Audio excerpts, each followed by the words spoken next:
Why does everyone have a podcast these days? It's like blogs all over again. It used to take a certain degree of talent and skill, and now everyone who posts an Instagram story is a blogger. Well, now everyone who's got access to a camera and a microphone is a podcaster. I just don't really see the appeal. Also, JustPops. Hey babes, your podcast?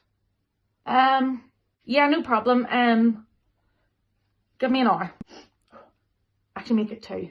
What are you looking at?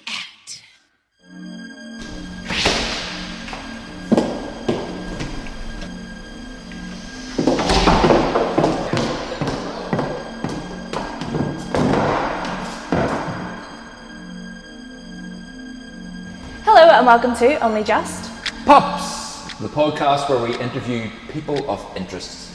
Today's person of interest is Jordan Humphries, or Miss Bikini NI. Thank you. It's my proper title. Thank you very much. Well, lovely to have you here, Jordan. Thank you for coming. Very lovely to be here. Thank you, guys. So, Jordan is a makeup artist as well, yeah? Yes, that is my day job. MUA. Jordan Humphries, MUA, that's me. So I think you first did my makeup on one of the Belfast Fashion Weeks. That was about, 5-6 years ago? Probably about 5 years ago, yeah. And I felt like I was literally doing makeup for the Oscars. I was just so daunted to be doing Belfast Fashion Week. But yeah, I did that for a few seasons, doing the likes of yourself and other top Belfast models. And ended up then modelling. I didn't pay her to say that, by the way, but yeah. He did.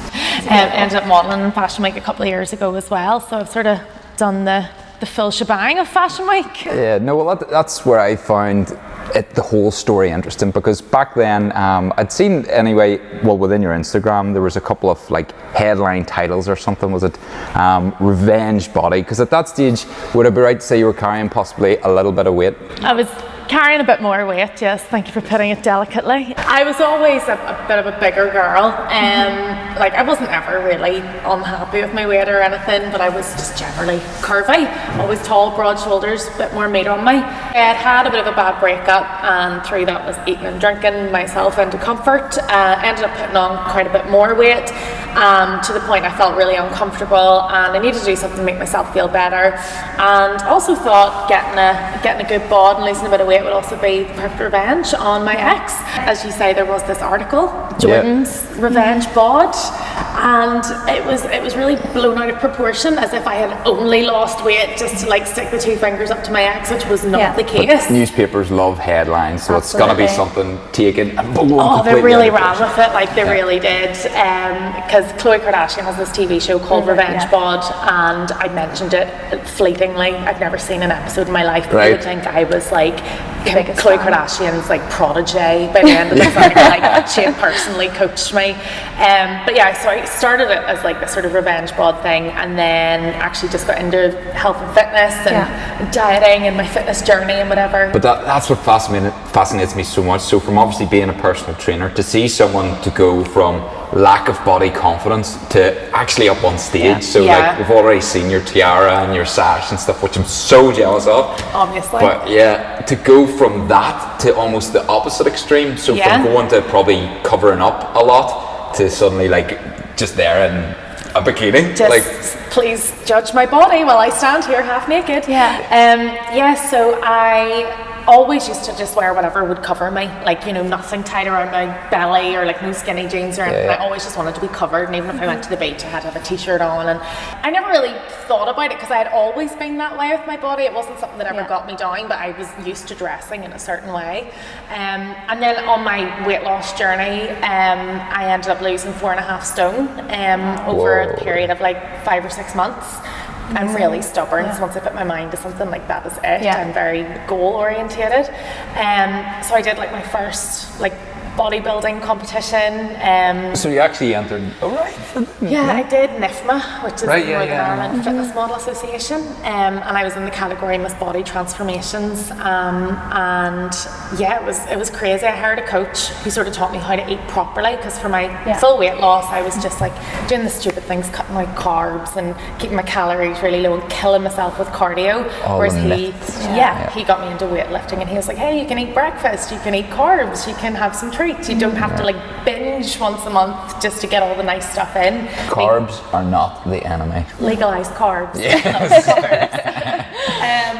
And he got got me weightlifting, and my body totally transformed. So I got to a point where I was like really lean and ripped and stuff.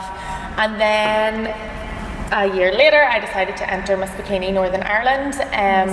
Not ever thinking that I would win it. I just thought, well, this is just, you know, a nice milestone for me. Because as you say, it's not something I ever thought I'd be capable of even entering, never mind dreaming of winning. And I ended up winning it, and it was amazing. How did you get to the stage of being confident enough to enter something like that?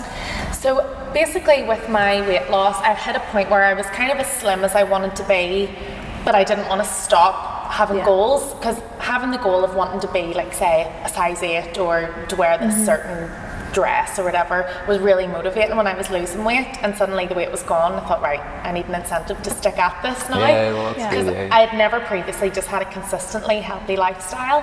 So I thought, right, next goal then I'll compete. And it was a real snap decision. I literally just one night thought, I'm going to do a competition, and I applied online and paid like the fee, so as I was stuck into it. Props to you. Thank you. Yeah, Amazing. completely. It's class. Well, so it's rich coming from me, who's a personal trainer. I can say, oh, do this, but most people like to hear from someone who hasn't the train. So from you actually being on the journey, what tips? Any tips? Yeah, no, I get so many girls messaging me now asking me like, what do you eat in a day, or what's your exercise regime and things, and I used to be the same, reaching out to people who had amazing weight losses, but I never really wanted to take their advice. I wanted them to say, oh my god, I took this pill. It's the magic pill, or the body tuner thing or whatever it's called, the corset thing, which does not work. Don't buy waist trainers. I did all that years ago as well, and I always wanted a really quick fix. Like even when I was heavier, if I was going on a holiday, I would just be on super low calories for 6 weeks so I could wear a swimsuit or whatever.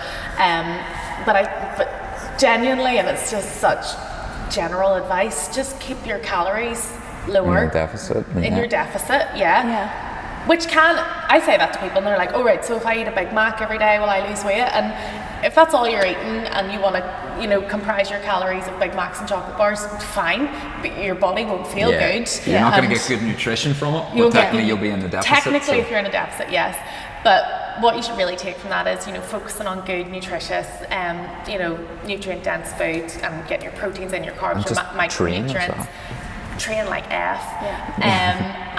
But if you do want to treat, if one day you're like, oh, I really want a Burger King, just have it, but just factor it into your calories. And you know, I think the bad thing I used to do was I would yo-yo diet so much, and I would just get to a point where I was on this stupid diet of eating only lettuce and eggs or something, that I would just have a biscuit one day and I go, oh, frick it, I've blown my diet now, I'm just going to eat the whole packet and have a Chinese tonight and a bottle of wine, and I just go nuts. Whereas now if I have a slice of pizza, I'm like, okay, I've had a slice of pizza, cool, I'm not going to get upset about it, cool. I'm not going to go and eat the whole pizza, or maybe I will, and then I'll just you know, reduce my calories elsewhere in the week. Well, the worst you can do is cold turkey, because like I would tell a lot of my clients that I never want to take the things they enjoy the most away from them, because then they'll be the first to say, right, I'm done with this, and sack it off. Whereas if I can bring it into their diet but still have like the treats and stuff, like I love chocolate, I'm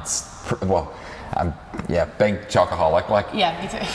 But I'm not going to remove that from my diet, but I'm going to curb that down. And yes, I wouldn't say to people, eat this amount of chocolate, but because of the amount I would train, and I don't need my chocolate, but at the same time, it's part of my life which I enjoy. So it's like, well, I don't want to remove that, so how can I create a lifestyle around having treats? And the thing is, like, getting your body stage ready is very different to just having your day-to-day, you know, maintainable life. I mean, if I'm prepping for a competition, which I've done 3 times now, my social life just takes a nosedive. I can't go out for drinks, I can't go out for dinner, and it's really, really sad and lonely. Like I would love to have my stage body year round, don't get me wrong, it'd be great to be ripped and have abs all year, but I don't need to have abs all year. And I love going out for dinner and drinks with my friends, and you know, I think you have to strike a balance somewhere. You can't have a perfect body without making major sacrifices, but you can be slim and healthy and toned. And the other thing is lifting weights. Like that is just, like I would advise anyone to go and lift some weights. I used to just, if I was, you know, going through a gym phase, to stand in the cross trainer for an hour and think I was, you know, oh, cardio burns fat, like this is me, I'm going to be skinny. But as soon as I started lifting weights, my body just changed. You know, you build the muscle, your metabolism fires up, I don't know all the science behind it, but like you just feel way better when you've got some You muscle going on. started the gym, obviously. In your Yeah, Insta I'm stories. doing like really intense personal training at the moment, and I've completely changed my diet, and I'm noticing like a massive difference. Yeah. But mine's like weightlifting, and I'm actually meeting with my personal trainer next week. But we're gonna do like a 30-day. We're not doing like we're gonna do 30 Body days at a transformation. time. Yeah. Not body transformation, not the BuzzFeed style videos, but like 30 days of how much can you improve like your body and your health and how you feel. That's You know great, what I because mean? that's your goal then. So you've got Absolutely, your goal, yeah. and with you it was if I don't have an next competition, then I might fall back off the wagon. So Yeah. you're like, well, this Miss Bikini thing, which is cool. Yeah. So it's What I'm set happy those with goals. now though is like I have definitely found the balance. Whenever I was initially losing weight, it did definitely become an obsession, and like every week I was weighing myself, like if not twice, definitely once anyway. And if that number wasn't moving, like it would totally affect my mood. Yeah. Whereas Yeah. now I don't weigh myself. I just sort of say, do my clothes still fit me? Do I feel a bit flabby? Right, okay, you know, I'll be, you know, a bit healthier the next couple of weeks, but I don't let it rule my life anymore, which is easy to say when you've got to the point where you've reached your goal. Like I know whenever I was losing weight, I was like dead set on like this scale has to go down and down and down, but that's not healthy. I personally am against scales now, I have to say. Well, that's what I would tell all my clients again. Weight, it's the amount of force you exert on the ground. Why do we need to know that? So it's all about how you look in the mirror and stuff. So I would always get them to do accountability photos, you know, at the start. But that's exactly what you do in essence, because I think you're standing on stage doing all your poses and stuff. So. For me, it's like how good you feel in your clothes. Like that's my That's biggest thing. That's the thing I've noticed since I started training. Like I'm at the very beginning of like my sort of journey into it, but it's how good you feel in your clothes and how confident you feel. And for me as well, it's like I work so much. So see that 1 hour in the gym, once I come out of that, I just feel like refreshed and amazing. I mean, apart from the changes to my body, I noticed such a massive change to my mental health, like my overall happiness. If I do have periods where I'm not gymming as much, my energy goes so low and my mood dips and stuff. It is hard to drag yourself to the gym sometimes, especially living here and the weather's always rotten and you just want to sit inside and eat chocolate. But it just gets those endorphins going and you feel so good. And then once you can fit into something that you maybe wouldn't have worn before, or you know your jeans are a bit looser and stuff, you just feel fab. It's quite addictive. Cool. So tips on fitness you've given us. What about tips on Miss Bikini NI? What is there? So it's running again this year. When does it run? Or yes, so I think we'll be notifying everyone who is a finalist in about August, and then so they've already run heats and stuff. So it's maybe too late for some people. No, so we're not actually running heats basically because the competition's quite new. We probably won't get that many applicants. Like last year, it was quite a small pool of girls. So generally, people just send in their photographs. It's a full body shot and a headshot and a little bit about themselves, and then from that we'll choose who maybe 20 suitable finalists will be. Then we'll hold a big event probably at the end of September. And then pick the lucky girl who will be the next winner. But yeah, I would just say if you're thinking about entering, just go for it, because I almost sort of talked myself out of it. So I'd gotten so lean for my NIFMA competition and then sort of relaxed a bit, and I just bounced back to like a normal sort of size 10 healthier body, not healthier, but curvier, I suppose. And then I saw that the applications were closing for Miss Bikini NI, and I was like, oh, I'm not in good bikini shape at the minute. I wouldn't really want to be judged, but frig it, I'll enter it, and then if I get to the final, I've plenty of time to get back into stage shape. And then I found out I was in it, and then I was just like, that was my focus once again. So don't let your current shape that you might be in, if you don't feel like you're currently, you know, Miss Bikini material, just apply and then work your butt off if it's something that you really, really want. But don't starve yourself for taking stupid. Right, so give us a brief on that. So you win the competition, then I seen on your Instagram, which is really hot, you got to check that out, Jordan Haya. Jordan Haya. Haya. I created it when I was about 20. And I'm just never It's like one of those Hotmail addresses, which is like, I'll not even make one up because it'll probably be Jazzy Jossy Pops or something like that. Well, it is Jossy Pops at Hotmail, so you can get me there. You just drop the Jazzy. I've just right on the Jossy Pops name. But yeah, so you were flown all around the world. So basically, that's one big incentive to do the competition, because you get. One of the main reasons I applied was I saw that the prize was a trip to Mexico, and it's not a well-known competition. You know, it's not Miss Northern Ireland or Miss Universe or anything like that. So I thought, is this real? And then I looked into it and thought, God, it is. So yeah, basically, if you are Miss Bikini Northern Ireland or Miss Bikini Ireland, you jet off. I flew off 3 weeks after my competition to Mexico, where you attend Swimsuit USA, which is the world finals of swimsuit modelling, which is a very serious sport. In America, I'm sure, like, they're crazy. Yeah. Like, have you seen those kid pageant things they do? Like, whoa. I mean, the girls there know how to be in a pageant. They are poised and they are polite and they always look incredible and they know how to walk and talk. They're just amazing. It was like very educational being there. But while you're in Mexico, you do photo shoots with like the top photographers in the world who like have shot for Playboy and Maxim and FHM and really massive like bikini magazines. You do like all these excursions, go swimming with dolphins, go to all these cool nightclubs and dinners, and you stay in a 5-star resort for the week, and then it culminates with the finals on the last night, and it's just amazing. Like, never mind the overall experience, just even the people that I met. Like, the girls were lovely. I met so many amazing people within the industry, and then off the back of Mexico, literally 4 days after I landed home, I got the opportunity to go out to Miami for a photo shoot as well for a bikini company. So yeah, the possibilities are kind of endless if you get out there and you network, and that'd be my number one tip to anyone who's going to do it this year. Like, you have to just put yourself out there and be confident. It's not sort of enough to just like smoking hot in a bikini. You've got to have a bit of chat. Have personality. That leads us on to the next one then. Hilarious videos. Your videos are amazing. I'm obsessed with them. I don't think there's one that I haven't watched like 100 times. Oh God. They're so good. The skits are amazing.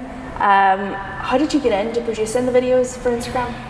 So I was connected with this guy and he kept making fun of how much I ate because you know, I could really put my food away, and I sent him a little 2-second recording of me singing "All I Want for Christmas is Food," like just this one line. I actually remember seeing that. And just like sent it to him, and then I thought, God, I could actually write a whole song around that. And next thing, I'd written this whole parody song, like the full Mariah Carey song, with all food jokes slotted into it. Amazing. It ended up getting shared on Lad Bible and had like 10 million views. Whoa, really? That's so crazy. Like, loads of TV shows and radio shows and newspapers. It went mental. And then after that, I started writing just more and more wee songs. And then I had another one that got about 3 million views, which was a Love Island parody song. And the producers from the show were in contact with me and stuff. I was meant to go on to the After Sun show on ITV2 and sing it and things. It was mental. And then, I guess after Mexico, after doing the Swimsuit USA, my Instagram began to be a bit more active. And all I had was loads of pictures of myself in bikinis or pageanty dresses, and that's really nice to have those photos, but it's really, really not me at all. Like, I never look like that. I'd never glam. I don't do anything majorly exciting in my day-to-day life, but one thing I am quite good at is coming up with funny one-liners and being sarcastic, I suppose. So I thought, right, what can I put on my Instagram that isn't just another picture of me in a bikini? And I just got these ideas for silly little videos. And they'll come out of nowhere. I mean, if there's something coming up like Christmas or St. Patrick's Day, it's quite an easy theme.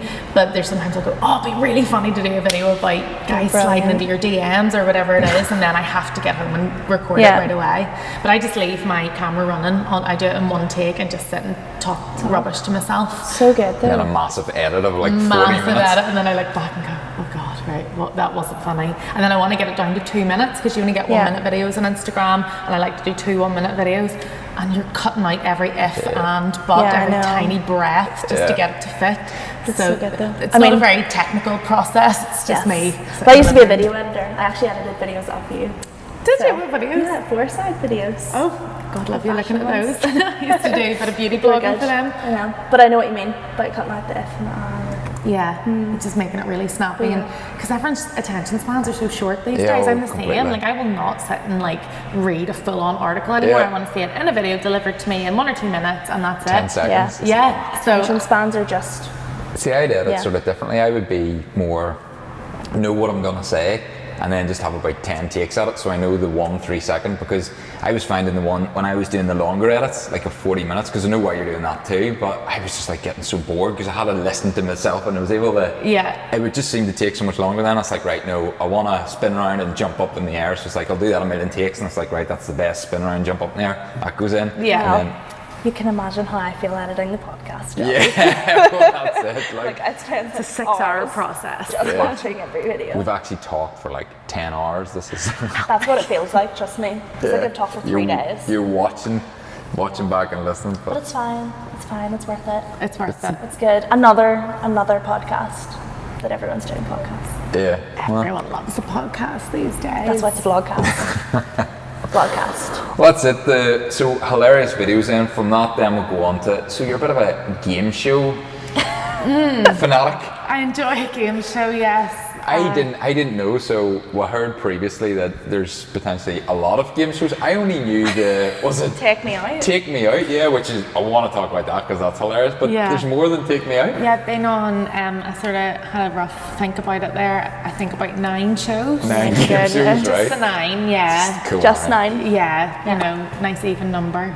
Some name drops in there. What? So Yeah, Take Me Out. Take Me Out. I was on it twice actually because I did Take Me Out when I was 21. Which was last year, and then I got called back a couple of years ago to do it. It was like a celebrity reunion show, so they brought back all girls from past series who were still single, and then had celebrity guys on for us to pick Oh, very from. good. So back Did you ever win them? Yeah. Did you? Got What'd a you date get? first time round, and then I got a celeb date. It's called Melvin O'Doom. He's a TV and radio presenter from London, and we had a ball. It wasn't a love connection, but we had a good time. Right. So you got to go to, what does Patio McGuinness say? Isle of Fernando's. Oh, Fernando's, yeah. Yeah, which, I don't know if I'm allowed to say this, but exclusive, it's Tenerife. Right. Yeah. Heard that there. Brilliant. So yeah, it's just Tenerife. The Isle But of Fernando's, Tenerife. Yeah, cool. it's like quite an awkward experience because first dates are awkward enough as they are, but add into the fact that you're in a foreign country, essentially on holiday with a stranger, and you've got a camera crew standing like 3 feet away while you're dating. How much do you interact with him? Like, is it very much you've got your own room, he's got his own room, and then you maybe meet for dinner, lunch, and So the breakfast? girls actually, it's all 4 girls who get picked on one show will fly out together the morning after the show. The boys then fly out later that day, so separate flights or 2 different hotels, and you don't meet your guy until the following day. And you start filming your date at 6 a.m. and you film it right through till like midnight, whatever the end of the night is. And it's really, really intense. And then that all has to be edited down to like 2 minutes, I think they use of the date. But you're asking like how much do you interact with the guy? If the cameras aren't rolling, you don't interact. So You're just like... No, honestly, for our date we went out parasailing, so we had to go out on a boat, and you know, we were just sitting, the cameras weren't rolling, and I was just like, "Are you all right?" And they were like, "No, save that for the cameras." I was like, "Oh, right, okay." That's so awkward, like. That's So crazy. And then, you know, if you ever watch Take Me Out and find it really cringe, you are fed a lot of the questions. You know, I would never go on a date with someone in real life and say, "Oh, so how did your last relationship end?" Like, obviously you're not going to do that on the first date, but you have to get all that good chat for the TV show. So it's not fixed or set up in any way, but they sort of guide you in what way to steer the conversation. So it's awkward. So apart from Take Me Out, there's been Countdown, Weakest Link, Chase. There's one called Think Tank, which You've been on the Chase? Yeah. No way. Well, who was your the vixen, Jenny, right? who scared the life out of me. That's so crazy though. Yeah, and then I was on a show on BBC Two a couple of years ago called Think Tank, where I was a panellist on it. So it was a quiz show, but I was on every episode. I wasn't a contestant. I was part of the core team, helping people with answers. Wasn't really much of a help. But it's rerunning at the minute, so I'm getting quite a lot of DMs from people being like, "Oh, just seen you on Think Tank." I'm like, cool. Very good. That's so cool though. And then the first show I ever did was Over the Rainbow, which is one of those searches for, you know, someone to be on the West End with Andrew Lloyd Webber. So it was for Dorothy and the Wizard of Oz. Okay. I was in the final 20 of it, 20-ish. So we had to go live on a farm for a week with all the fellow contestants and sing and dance our way through it. Graham Norton was there with us for the whole week. We got to sing with Andrew Lloyd Webber. It was mental. I was only 18, so I didn't, I think, take it in how much of an amazing opportunity it was, and whenever I didn't get through it, I was like, "Oh well, that's fine, I'll go back to school," or whatever it was. But it was really cool. So what is next in the world of Jordan Haya? That is the question. I rarely know month to month what's going to be next for me, especially working freelance with the makeup. Like, just in general day-to-day terms, I don't know what's next. But on the grand scale, I'm starting filming for a new show for the BBC in April. Is this top secret? I can't say what it is, but it's a new panel show. It's going to be filmed once a week. Another game show? Yeah, so I'll be on every episode. It's a wee bit like If I Got News for You, where you just talk about what's been happening in the news that week. but it's hosted by a famous comedian, and it's going to be very exciting. So I'm filming that soon. I'm actually heading back to Swimsuit USA in November, so sometime in the next few months I will get back on track to get the stage bod back. And we're going to be running Miss Bikini NI in a few months' time, and basically I'm just open to whatever the universe has to offer me. I think you should go for Love Island. Oh God. Love Island would be amazing. Well, I mean, I think someone here has already been on Love Island. Well, I wasn't actually. Let's clear that up. I was in the intro on Love Island. Let's play it now. Yeah. So basically, I was ditched by Miss GB, I think it was at the time. Hard times. Yeah, but it was all staged. It was just the intro thing. So my wife would probably say, "What?" But yeah. The wife probably would not like Yeah, it. she would not. But that was actually quite funny because it was all shot in a hotel room. And it was really sort of awkward. So it was one of those typical model gigs where like there's about 20, 30 people in a room. So it wasn't like an intimate situation, but you're sort of like randomly there. And then they're sort of like, well, you sort of need to be in bed together. Obviously there was no shenanigans, but you got these 30 people crammed into the room. And they're like, right, Miss GB, get out of the bed and ditch him. And then, so it was like the intro and then, but yeah. And I've got to be like, what? You've dropped me? But yeah. Raging for you.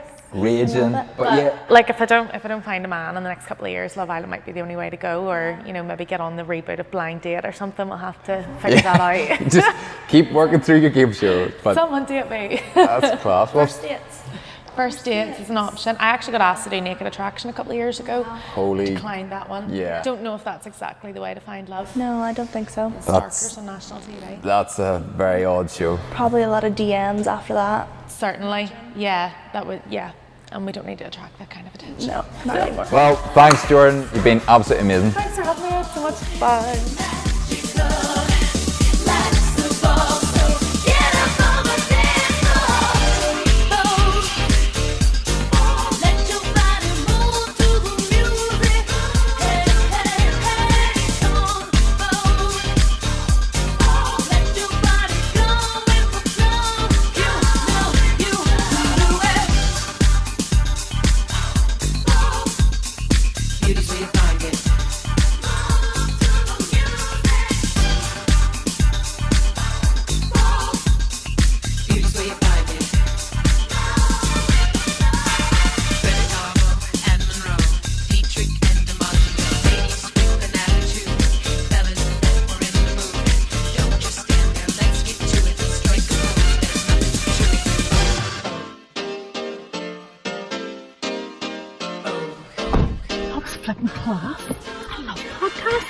I'm buzzing off podcasts. We need more podcasts.